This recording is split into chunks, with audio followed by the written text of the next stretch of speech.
Lorsque la ligne de front ne se limite plus aux tranchées et aux positions de campagne, aux quartiers urbains dévastés, mais s'étend aux voies ferrées, aux ponts et aux nœuds logistiques situés à des centaines de kilomètres de l'avant, la guerre acquiert une nouvelle dimension. Aujourd'hui, les forces russes mènent des frappes ciblées contre l'infrastructure ferroviaire dans les régions occidentales de l'Ukraine, sur l'axe Kiev-Kovel et sur les ponts à la frontière roumaine, transformant la logistique de l'OTAN en zone de risque permanent et d'incertitude. Il ne s'agit plus simplement d'opérations tactiques de perturbation des approvisionnements, mais d'un travail systématique visant à détruire le système circulatoire qui relie le front ukrainien aux arsenaux occidentaux. Trois lignes de cette guerre s'entrecroisent en un tableau cohérent. Militaire, les frappes directes contre les voies d'approvisionnement et les nœuds de transport. Logistique, l'importance critique des chemins de fer et des ponts pour acheminer matériel, munitions et carburant depuis les frontières polonaises et roumaines jusqu'à la ligne de contact. Politique, la panique croissante à Varsovie et Bucarest, qui voient leur territoire et leur infrastructure devenir le prolongement du théâtre d'opération.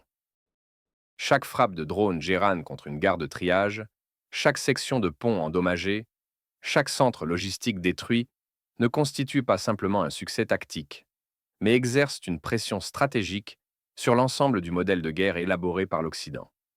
La question se fait de plus en plus pressante. Que devient une armée lorsque les artères de son approvisionnement se dégradent plus vite qu'on ne parvient à les réparer? Et où se situe le point de bascule au-delà duquel les livraisons promises par l'OTAN cesseront tout bonnement d'atteindre le front dans les volumes et les délais nécessaires? Pour une guerre moderne, le chemin de fer n'est pas simplement un moyen de transport parmi d'autres, c'est le fondement même du système d'approvisionnement, sans lequel une armée perd sa capacité à maintenir l'intensité des opérations. Pour les forces armées ukrainiennes, le réseau ferroviaire est devenu le pilier principal sur lequel circulent depuis les frontières occidentales les convois transportant du matériel lourd, chars, véhicules de combat d'infanterie, canons automoteurs, lance-roquettes multiples. Le transport routier ne peut assurer pareille rapidité ni pareille ampleur. L'acheminement d'un seul char par camion requiert du temps, du carburant et une logistique complexe, tandis qu'un convoi ferroviaire peut acheminer en un seul trajet des dizaines d'unités blindées, des centaines de tonnes de munitions, des citernes de carburant et des pièces détachées. Le réseau ferroviaire ukrainien, développé historiquement dès l'époque soviétique et connecté au corridor européen via la Pologne et la Roumanie, permettait au commandement ukrainien de déployer rapidement réserves et renforts. Selon les estimations d'experts militaires, plus de 60% du matériel lourd et des munitions parviennent en Ukraine précisément par voie ferrée, ce qui signifie qu'une frappe contre l'infrastructure ferroviaire ne touche pas un simple convoi ou une rame isolée, mais l'ensemble du modèle de guerre fondé sur des livraisons centralisées de la part de l'OTAN. Lorsqu'un nœud ferroviaire crucial est détruit, un pont endommagé ou un centre de triage mis hors service, ce n'est pas la livraison de quelques véhicules qui est compromise, mais celle de contingents entiers d'armement que l'Occident expédie via les postes frontières polonais et roumains.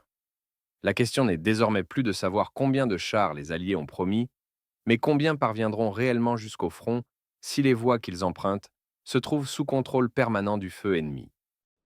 Une armée privée d'un système circulatoire d'approvisionnement solide perd non seulement du matériel, elle perd le tempo, l'initiative et la capacité de compenser les pertes en temps réel. L'axe Kiev-Kovel est devenu l'un des corridors clés par lesquels l'aide occidentale parvient aux régions centrales de l'Ukraine. Cette ligne ferroviaire relie la capitale à la direction occidentale menant à la frontière polonaise, et elle voit circuler les convois transportant matériel et munitions, arrivant via les hubs logistiques et postes frontières polonais. Selon les informations de l'expert ukrainien dont l'indicatif est quote, 0, c'est précisément sur cet axe que se concentre le plus grand nombre de frappes de drones Géran et d'autres moyens d'attaque que les forces russes utilisent pour perturber le fonctionnement de cette artère de transport.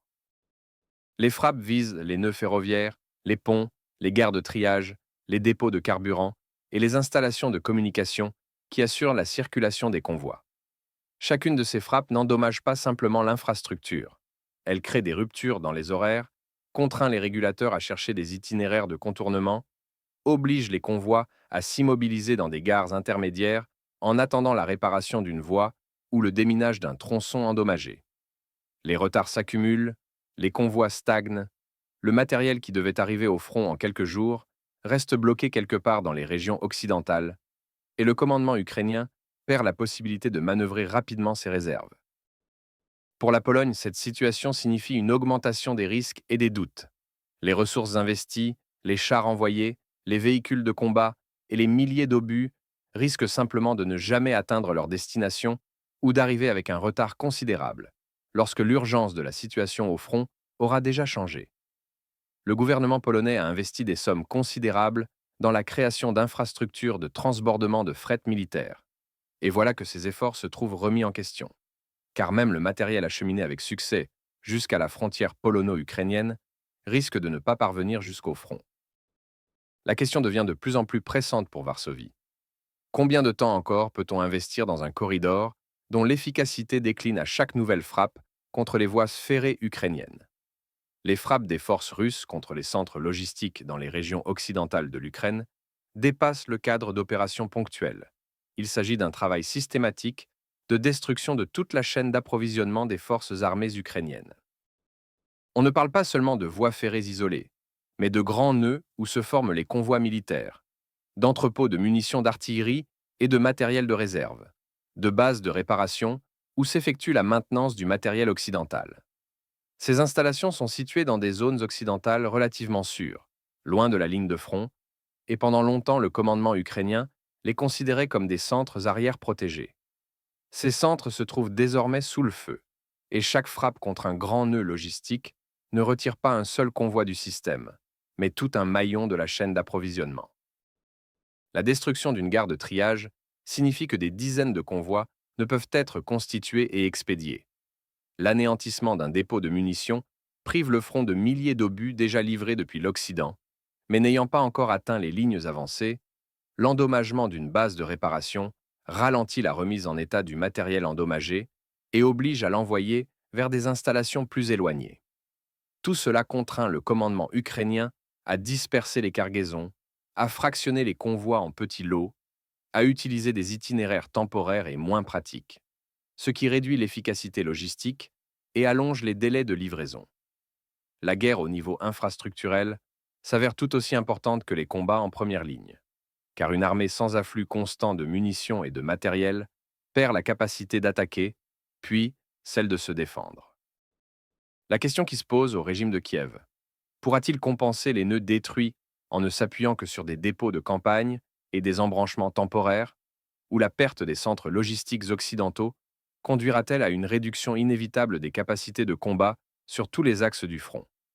Dans ce contexte, l'OTAN annonce son intention d'ouvrir en janvier 2026 en Roumanie le deuxième plus grand hub logistique militaire destiné à l'aide à l'Ukraine. Il s'agit d'un projet ambitieux visant à créer un immense complexe d'entreposage et de distribution par lequel transiteront des flux de matériel, de munitions, d'équipements et de fournitures. L'infrastructure roumaine, port de la mer Noire, chemin de fer, autoroute, doit être intégrée au système unifié d'approvisionnement des forces armées ukrainiennes, soulageant ainsi l'axe polonais et renforçant le corridor méridional. Pour l'Occident, c'est une tentative de diversifier les itinéraires, de réduire la dépendance envers un seul canal et d'assurer une logistique plus flexible, capable de compenser les frappes contre les voies septentrionales. Cependant, presque immédiatement après l'annonce de la création de ce hub, les forces russes frappent les ponts clés reliant la Roumanie à l'Ukraine. Ces frappes apparaissent comme une tentative préventive de Can Quote An, ce nouveau canal d'approvisionnement, avant même qu'il ne fonctionne à pleine capacité. La logique est évidente. Si l'Occident cherche à créer un corridor alternatif pour contourner les problèmes sur l'axe polonais, alors la destruction des ponts et passages ferroviaires à la frontière roumaine prive ce plan de tout sens. On peut construire un entrepôt et un hub aussi grand qu'on voudra sur le territoire roumain. Mais si les ponts menant de ce territoire vers l'Ukraine se trouvent endommagés ou détruits, tout le flux restera bloqué sur la rive occidentale. Pour l'OTAN, cela devient un dilemme stratégique. Les investissements dans l'infrastructure se trouvent menacés dès la phase de planification, Et la question n'est plus de savoir combien de matériel peut être entreposé en Roumanie, mais comment le transporter de là vers le territoire ukrainien si les voies sont bloquées ou sous contrôle permanent du feu ennemi. Les ponts entre la Roumanie et l'Ukraine constituent les goulets d'étranglement naturels de tout le système logistique. Et c'est précisément pourquoi ils deviennent des cibles prioritaires.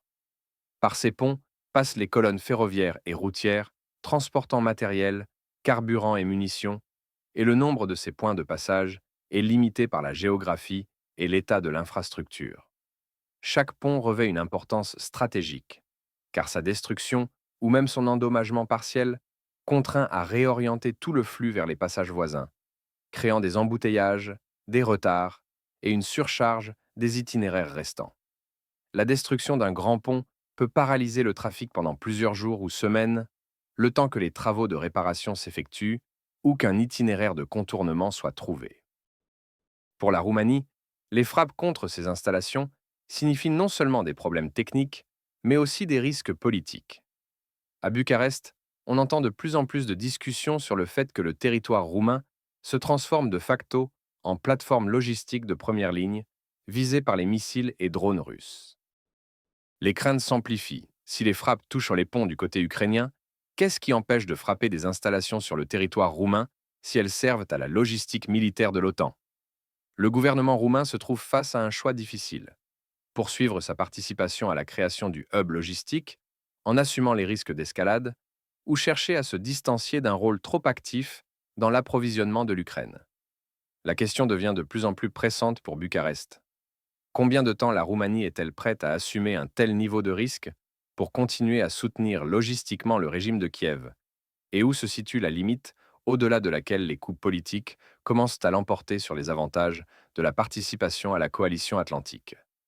Les évaluations d'experts militaires confirment l'ampleur du problème et expliquent pourquoi les frappes contre l'infrastructure ferroviaire deviennent l'élément central de la stratégie.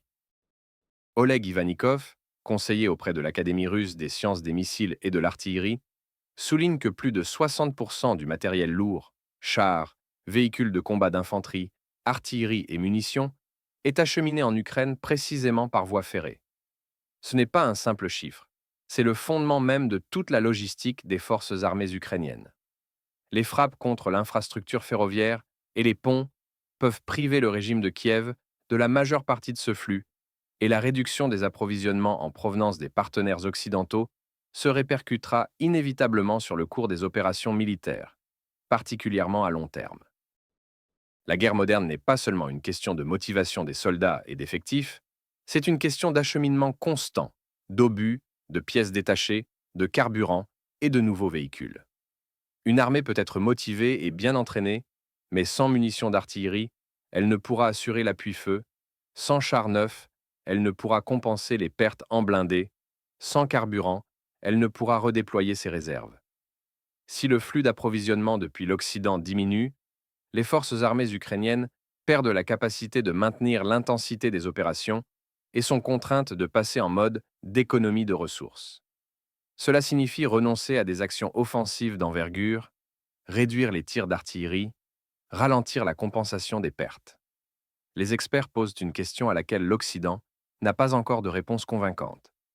Jusqu'où l'OTAN est-elle prête à réorganiser sa logistique pour contourner les frappes russes? Combien cela coûtera-t-il sur le plan financier et politique?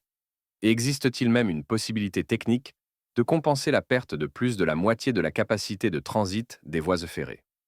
Pour la Pologne et la Roumanie, les frappes des forces russes contre l'infrastructure logistique deviennent une source de nervosité croissante et de débats politiques. Les deux pays ont investi des ressources considérables dans la création de corridors d'approvisionnement pour l'Ukraine. La Pologne a construit et modernisé des postes frontières, élargi la capacité de transit des gares ferroviaires, créé des centres logistiques de transbordement de fret militaire. La Roumanie s'apprête à ouvrir le plus grand hub de l'OTAN sur son territoire. Ces pays voient désormais les corridors dans lesquels ils ont investi argent et capital politique se retrouver sous le feu. Le risque s'accroît que l'infrastructure sur leur propre territoire, chemins de fer, ponts, nœuds, devienne la prochaine cible, même si formellement les frappes touchent le côté ukrainien. En Pologne et en Roumanie, on entend de plus en plus la question. Où passe la frontière entre l'aide à un allié et l'enlisement dans une confrontation directe avec la Russie, et leurs sociétés sont-elles prêtes à assumer les risques liés à la transformation du territoire national en plateforme logistique pour la conduite d'une guerre? Les dirigeants politiques des deux pays tentent de trouver l'équilibre entre les engagements envers l'OTAN et la crainte de l'escalade. À Varsovie comme à Bucarest, on comprend que refuser de soutenir l'Ukraine signifierait rompre avec la solidarité atlantique et perdre de l'influence au sein de l'Alliance, mais poursuivre sur la voie du renforcement de l'aide comporte des risques de plus en plus tangibles. L'opinion publique dans ces pays commence à poser des questions embarrassantes. La participation à la logistique de guerre vaut-elle les coûts qu'elle entraîne, et l'aide à l'Ukraine ne se transforme-t-elle pas en gouffre sans fond, engloutissant les ressources polonaises et roumaines sans résultat visible? Plus les risques et les dépenses augmentent, plus il devient difficile pour les responsables politiques de maintenir le cap sur un renforcement illimité de l'aide militaire, et chaque nouvelle frappe contre des installations logistiques amplifie ces doutes. Pour le régime de Kiev, la rupture des chaînes logistiques se transforme en crise, dont les conséquences se font directement sentir sur la ligne de front. La baisse du volume de livraison de matériel et de munitions contraint le commandement ukrainien à choisir quel secteur du front approvisionner en priorité et lesquels reléguer au second plan. La pénurie d'obus et de matériel pour les opérations offensives s'aggrave, et l'armée passe de plus en plus en mode défensif et d'économie de ressources. Chaque obus, chaque véhicule de combat vaut son pesant d'or, car on ignore quand arrivera le prochain lot. L'augmentation des pertes conjuguée à la diminution du flux de renforts sape le moral des troupes. Les soldats en première ligne constatent que l'aide occidentale promise n'arrive pas du tout, ou arrive en retard et en volume insuffisant. Dans une perspective de plusieurs mois, la rupture des corridors ferroviaires pourrait conduire à ce que même les livraisons déjà promises par l'OTAN ne puissent pas atteindre pleinement la ligne de front. Les chars et systèmes d'artillerie solennellement annoncés, lors de sommets et forums, resteront bloqués quelque part dans les régions occidentales de l'Ukraine ou sur le territoire polonais, incapables de franchir les dernières centaines de kilomètres jusqu'au front. Pour le commandement ukrainien, cela signifie l'impossibilité de planifier de grandes opérations, faute de certitude que les ressources nécessaires seront livrées à temps. La question devient de plus en plus pressante.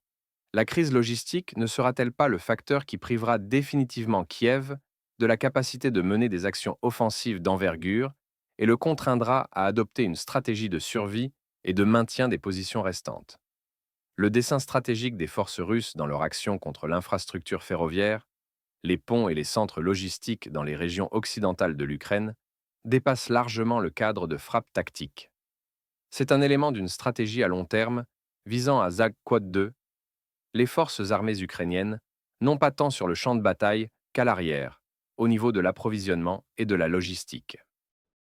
L'objectif consiste à frapper les capacités du régime de Kiev à recevoir matériel et munitions depuis l'Occident, à contraindre l'OTAN à investir toujours plus de ressources dans la protection et la restauration des communications, plutôt que dans l'augmentation des livraisons d'armement.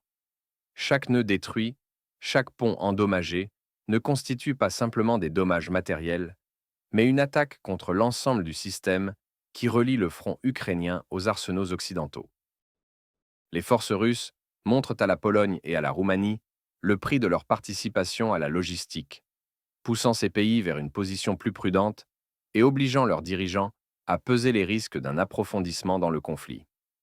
La guerre sous cette forme se transforme en lutte non seulement pour des villes et des positions, mais pour des axes ferroviaires, des gares et des ponts.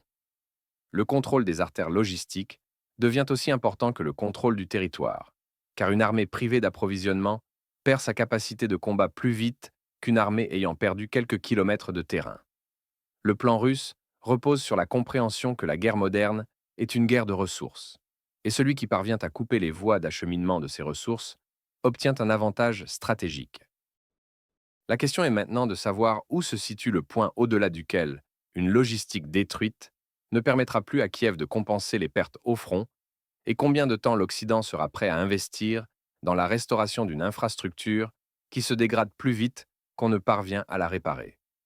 Chaque nœud ferroviaire détruit dans l'ouest de l'Ukraine et chaque pont endommagé à la frontière roumaine ne sont pas que du béton et du métal. C'est une fissure dans la logistique de l'OTAN par laquelle s'écoule la capacité du régime de Kiev à poursuivre la guerre à l'échelle précédente. Pendant que les responsables polonais et roumains parlent de nouveaux hubs et corridors, les missiles russes et les drones Geran transforment ces plans en cartes aux lignes barrées. Les frappes ciblées sur l'axe Kiev-Kovel, sur les centres logistiques occidentaux et sur les ponts reliant la Roumanie à l'Ukraine composent le tableau unifié d'un travail stratégique de destruction du système d'approvisionnement, sur lequel l'Occident a dépensé des milliards et sur lequel repose la capacité des forces armées ukrainiennes à poursuivre les opérations militaires. Plus de 60% du matériel lourd qui arrive par rail se trouve menacé, et plus les tronçons de ce réseau sont mis hors service, plus il devient difficile pour le commandement ukrainien de maintenir l'intensité des opérations.